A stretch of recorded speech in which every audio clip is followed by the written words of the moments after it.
Estimados amigos, estos diálogos fiscales, lo actual y relevante del mundo tributario. Hoy vamos a platicar de la conservación de la contabilidad, de plazos, de términos, de conceptos, y tenemos una experta que nos va a platicar de este tema. Quédese con nosotros.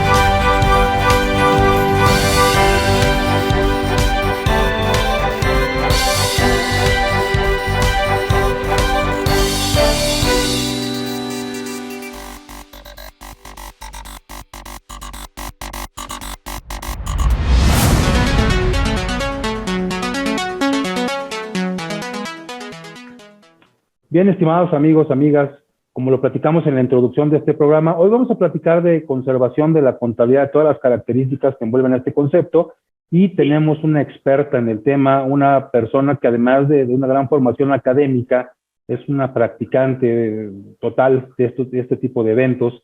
Vamos a hablar con la maestra Silke Mora. Ella es licenciada en Derecho, ella es contador público, maestra en contribuciones, maestra en Derecho, y bueno, algo estará haciendo ahora también en el plano de lo académico, me imagino. Maestra Silke, como siempre, mucho gusto, muchas gracias por acompañarnos. Hola, doctor. Muchas gracias por su invitación y pues sí, por acá andamos. Muy bien, y nos pone sobre la mesa un tema que, bueno, pues hoy como están las cosas con el Servicio de Administración Tributaria, pues es un tema de todos los días, pero bueno, parece que en los últimos tiempos se han acentuado los ejercicios de facultades de comprobación por parte de las autoridades, y pues normalmente el concepto que en conjunto trata de revisar la autoridad es la contabilidad. Ellos dicen vamos a revisar la contabilidad, pero muchas veces nos quedamos cortos en la comprensión del concepto. Entonces, me parece a mí que sería prudente que nos platicara un poco de qué es eso de la contabilidad para efectos de ejercicio de facultades de comprobación, para efectos de la conservación, y de ahí platicaremos de los términos y de los demás conceptos que rodean a este tema. Claro que sí. Bueno, doctor, partimos de lo general. ¿Qué es contabilidad?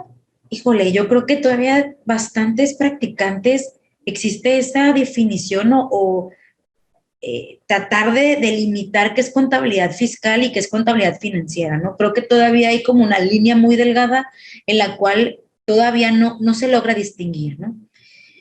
La que vamos a hablar el día de hoy va a versar sobre la contabilidad fiscal. ¿Por qué la contabilidad fiscal? Porque el mismo Código Fiscal de la Federación ha señalado ciertos documentos o ciertas pautas que los contribuyentes que se encuentran obligados por algún régimen fiscal o por alguna otra situación, como los fideicomisos, pues estarán obligados a ciertos documentos que se consideran como parte de la contabilidad. Entonces, lo cierto en todo esto es que ese concepto se ha aumentado a través de los años, al grado en donde ya no solamente es necesario que sea un documento con efectos fiscales, sino también algún documento que no tenga un efecto. Para ello, y propiamente el fundamento acerca de esta contabilidad que estamos abarcando es el artículo 28 del Código Fiscal de la Federación, en donde tiene unas fracciones, una de las más importantes y de aplicación, yo creo y considero que para la mayoría de nuestra base tributaria mexicana, es la fracción primera. Nos dice que son los libros, los registros contables, nos dice también, no solamente libros contables, ¿no? También libros sociales forman parte de la contabilidad. Y por ahí nos dice aquella documentación comprobatoria que se encuentre respaldada en los registros contables. Y yo siempre lo platico en cursos o en clases y les pregunto, ¿qué es documentación comprobatoria? ¿Qué es eso? Y todo el mundo me dice, no, pues un comprobante fiscal. Y todos llegamos al mismo contexto. Y yo les pongo en la mesa, no sé si solamente se refiere a eso, ¿no? Porque tenemos un famosísimo 69B del Código Fiscal de la Federación, que seamos realistas, también el tema de la carta de porte viene a raíz de eso. Vemos que para el 69B del Código Fiscal de la Federación no es necesario que sea un CFDI, más bien le restan valor a un CFDI o hablemos otra documentación comprobante, un comprobante, ¿no? Entonces nos damos cuenta que hay otros medios probatorios que no cumplen, con estos elementos de fiscalidad que contempla tanto el código como el reglamento. Entonces, viendo esto, pues nosotros podemos decir, bueno, entonces mi contabilidad puede abarcar bastantes cosas, puede abarcar, si son mis libros sociales, pues va a abarcar también temas de asambleas ordinarias, asambleas extraordinarias, también mis contratos sociales, las modificaciones a mi contrato social. Entonces, no solamente se queda en un espectro meramente contable. Sí, me inscribí al RFC, sí me inscribí a mi padrón de alcoholes, porque eso también forma parte de mi contabilidad, los avisos o solicitudes. Entonces, veo que es un gran panorama, ¿no?, acerca de mi contabilidad y qué es lo que forma. Hay otra base más, que es la de hidrocarburos, que últimamente ha sonado un poco más. Vemos que tienen otros elementos que deben considerar dentro de su contabilidad. Algunos, algunos documentos donde obra temas de volúmenes, otros temas de almacenes, y lo cierto es que todo eso también va a formar parte de su contabilidad. Entonces, este artículo 28 del Código Fiscal de la Federación no funciona solo. Sabemos que existe en el reglamento el artículo 33 en su apartado A y B, en donde nos menciona cómo es que deben registrarse los asientos para la contabilidad fiscal. Si bien son coincidentes con las normas de información financiera, en algunas pautas, lo cierto es que nosotros tenemos que observarlas. Hay un apartado que a mí en lo particular me llama mucho la atención, que es el apartado A, porque me robustece el artículo 28 del código, el apartado A del 33 del reglamento, en donde menciona los estados de cuenta, menciona también otras documentaciones comprobatorias como controles internos o de volúmenes, lo cual eso no venía en nuestra fracción primera, ¿se dan cuenta? Entonces, claro, lo cierto es que esto es en conjunto, estos dos artículos que por ahí, doctor, no sé si le ha pasado con sus alumnos, sí, claro, muchos no lo conocen, ni lo habían visto. Pues no lo habían visto porque el reglamento surgió como 6 o 4 meses después de una reforma tan sonada que fue 2014. Entonces, vemos que ese reglamento poco lo usamos. Sí, y precisamente de ese reglamento que siempre ha sido así, publican el código y casi un año después publican el reglamento, vamos a seguir hablando. Sin embargo, tenemos que hacer un corte, si le parece bien, vamos a hacer un corte y regresamos para platicar el artículo 28, el 33 del reglamento y múltiples conceptos que rodean a esta contabilidad. No se vayan.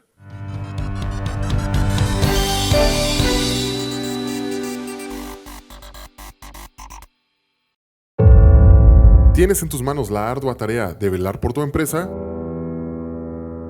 No te preocupes, no estás solo. IDC Online es tu fiel aliado a través de sus útiles herramientas como calculadoras, indicadores financieros, salarios mínimos, formas y formularios, cuotas de seguridad social, legislación y criterios, impuestos sobre nóminas, IDC seminarios, artículos en tendencia y casos prácticos para un análisis más profundo.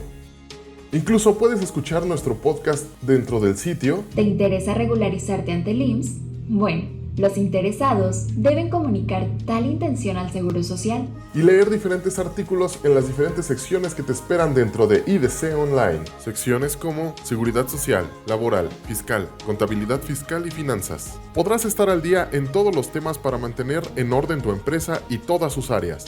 IDC Online es accesible a través de todo dispositivo electrónico como computadoras, tabletas e incluso está en la palma de tu mano en tu celular. Solo ingresa a idconline.mx y comienza a navegar. Recuerda, IDC Online es tu mejor aliado.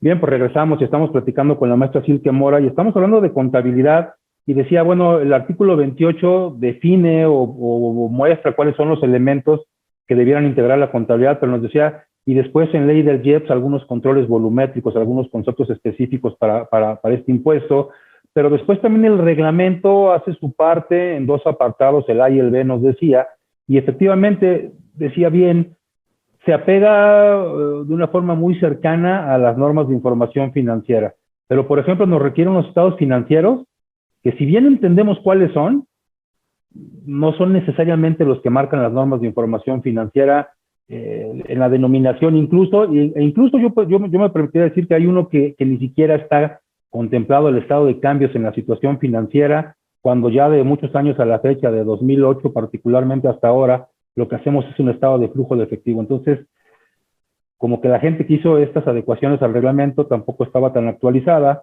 y de cierta forma nos dejan incluso en un estado de incertidumbre. Pero bueno, hay una serie de elementos ahí que debemos de recabar. Incluso en el apartado este famoso nos habla de que tenemos que recabar cierto tipo de contratos, cierto tipo, incluso podríamos entender entre líneas, ciertos tipos de archivos personales de trabajadores, de profesionistas, de gente con la que interactuamos y que suponemos son los que podrían ir revistiendo de materialidad a este artículo 69 de que también ya habló.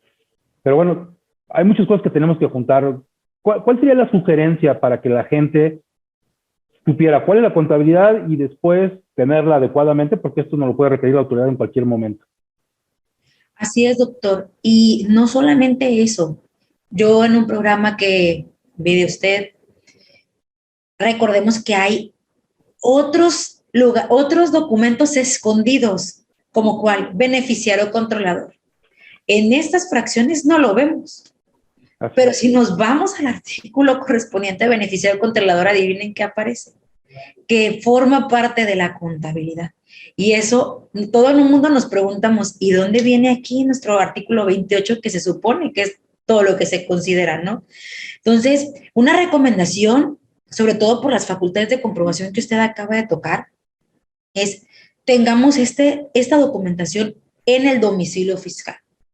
Y para esto, yo sé que muchos de ustedes deben tener domicilios fiscales para almacenes, sucursales, pero siempre va a haber, como dirían por ahí, una matriz, ¿no? Entonces, hay que establecer muy bien cuál va a ser mi domicilio fiscal y que en verdad cumpla el artículo 10 de nuestro Código Fiscal de la Federación.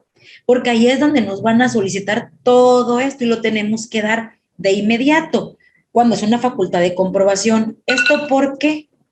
Recordemos que por ahí existe un artículo 53B de nuestro Código Fiscal de la Federación que nos da cierto tiempo para poder exhibir documentación cuando nos encontramos en facultad de comprobación, y la contabilidad es una que se exige de manera inmediata. Es decir, no nos van a esperar 6 días, 3 días, nos lo van a exigir y nos van a dar un tiempo, como diría la Corte, un tiempo prudente.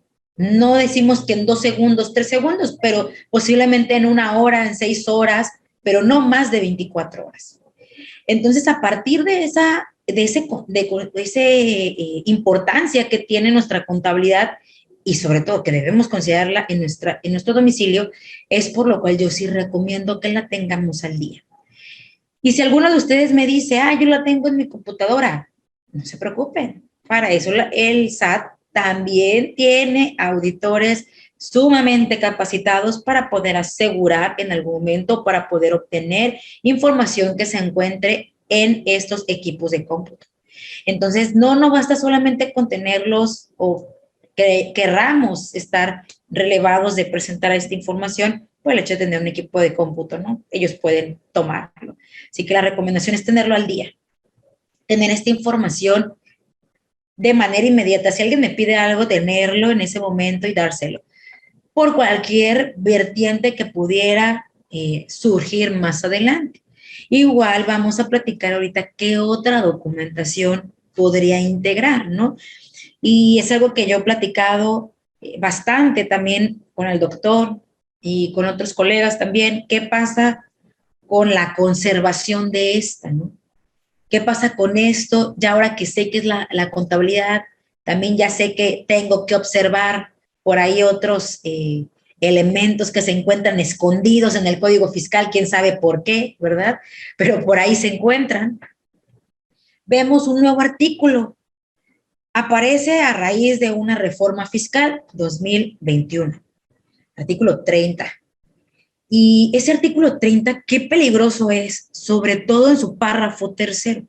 El párrafo tercero yo lo veo como, diríamos, algo que nos ayuda, pero también es algo que no nos perjudica en sí en manera inmediata, pero sí es algo que le tenemos que cuidar y tenemos que tener mucho cuidado. ¿A qué me refiero yo? Me refiero a que antes nosotros decíamos, conservamos la contabilidad, son 5 años, y lo asemejábamos bastante con la caducidad que tienen las autoridades para sus facultades de comprobación. Pero lo cierto es que no sabemos ahora, o más bien hemos dejado de estudiar, más allá de saber, hemos dejado de estudiar qué pasa con este nuevo artículo y que esos 5 años, déjenme decirles que se cuentan de manera distinta. Ahora tenemos un conteo desde documentos que producen efectos fiscales, empieza la conservación de 5 años hasta que deja de producir efectos fiscales. Imagínense. Y por otro lado, nosotros tenemos la otra vertiente de este artículo, que es que si no se prolongan en el tiempo, entonces empiezo mi conteo de manera, como ya todo el mundo lo conocemos, de 5 años, ¿no? Entonces, la gran pregunta para todos nosotros es, ¿y qué significa que tenga un efecto fiscal que se prolongue en el tiempo? Ese es el párrafo tercero de nuestro artículo 30. ¿Qué será eso para nosotros? Pero, ¿qué opina usted, doctor? Mira, hay un cambio en la percepción y me parece a mí que la autoridad busca que efectivamente no dejemos de lado, no hagamos de lado la posibilidad de que hagan una revisión. Hay efectos que se prolongan en el tiempo, como en el caso de las pérdidas fiscales, como en el caso de aplicación de algunas cuentas de capital, que esas prevalecen siempre, la cuenta de capital de aportación, la cuenta de utilidad fiscal neta, y creo que con base en ello, cuando queremos obtener algún beneficio, los plazos de conservación de la contabilidad se pueden prolongar de forma amplia. Si le parece, vamos a hacer un corte y regresamos para seguir platicando este tema que nos preocupa o debiera preocuparnos, porque hay veces que nos quedamos con los famosos 5 años y de ahí empezamos a destruir cosas que quizá no tendríamos que hacer. Entonces, vamos a hacer un corte, si le parece. Estamos en Diálogos Fiscales, lo actual y relevante del mundo tributario. No se vaya, por favor.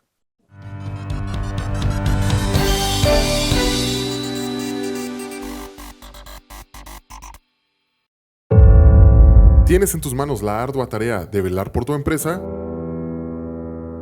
No te preocupes, no estás solo. IDC Online es tu fiel aliado, a través de sus útiles herramientas como calculadoras, indicadores financieros, salarios mínimos, formas y formularios, cuotas de seguridad social, legislación y criterios, impuestos sobre nóminas, IDC seminarios, artículos en tendencia y casos prácticos para un análisis más profundo. Incluso puedes escuchar nuestro podcast dentro del sitio. ¿Te interesa regularizarte ante el IMSS? Bueno, los interesados deben comunicar tal intención al Seguro Social Y leer diferentes artículos en las diferentes secciones que te esperan dentro de IDC Online. Secciones como Seguridad Social, Laboral, Fiscal, Contabilidad Fiscal y Finanzas. Podrás estar al día en todos los temas para mantener en orden tu empresa y todas sus áreas. IDC Online es accesible a través de todo dispositivo electrónico como computadoras, tabletas e incluso está en la palma de tu mano en tu celular. Solo ingresa a idconline.mx y comienza a navegar. Recuerda, IDC Online es tu mejor aliado.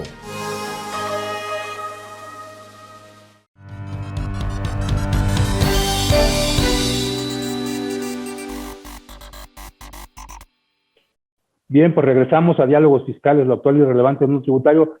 Maestro, nos estaba comentando de esos conceptos o de esos preceptos que prevalecen en el tiempo, que permanecen como obligación que se genera para el contribuyente de conservar la contabilidad.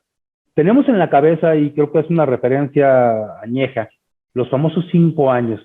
Pero ¿cuándo empezarían realmente a aplicarse estos 5 años? ¿En qué casos? ¿En qué casos hay hay una consideración particular? ¿Cuándo tendríamos que empezar a hacer este tipo de consideraciones? Fíjese que en el artículo 30 mencionan que hasta la última declaración en la cual dejará de producir efectos. Usted dio un ejemplo buenísimo, las pérdidas fiscales. ¿Cuándo vamos a dejar entonces nosotros hasta la última declaración en donde se termine de amortizar toda nuestra pérdida? A partir de ahí empezaremos a contar nuestros 5 años. Y alguno de ustedes se preguntará, bueno, pero es que la pérdida sí se puede prolongar bastante tiempo en la contabilidad, y entonces quiere decir que todavía la tengo que conservar otros 5 años más, entonces pues serían unos 15 años, y la respuesta es sí. Pero sí tiene una razón de ser. Por eso yo les comparto mi inquietud respecto de esta porción, de este párrafo tercero del artículo 30. Porque entonces todo produce un efecto fiscal. Yo también les podría preguntar, bueno, ¿y si hacemos un cambio en el objeto social y también lo damos de alta en el RFC? Pues a partir de ese momento tal vez también surtiría un efecto fiscal, ¿no? Y hay que esperarnos hasta la última declaración. Y no solamente eso, ajusten el por inflación, los que se quedan en régimen general de ley. ¿Hasta cuándo? Hasta que deje de surtir efectos en la última declaración.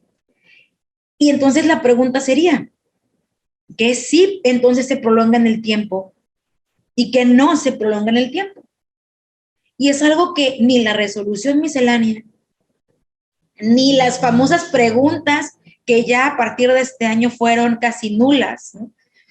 Ni las preguntas, ni circulares, ni notas, absolutamente nada. Ya han pasado un año y acerca de este párrafo, esta porción de este párrafo, no se ha comentado nada.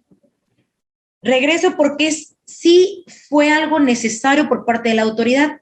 Recordemos que cuando llegaban posiblemente a realizarnos una facultad de comprobación, la autoridad no podía solicitar ni verificar si esa pérdida fiscal, porque ya venía de ejercicios anteriores, por los cuales ya había pasado 5 años y ya no podía revisar acerca de ello.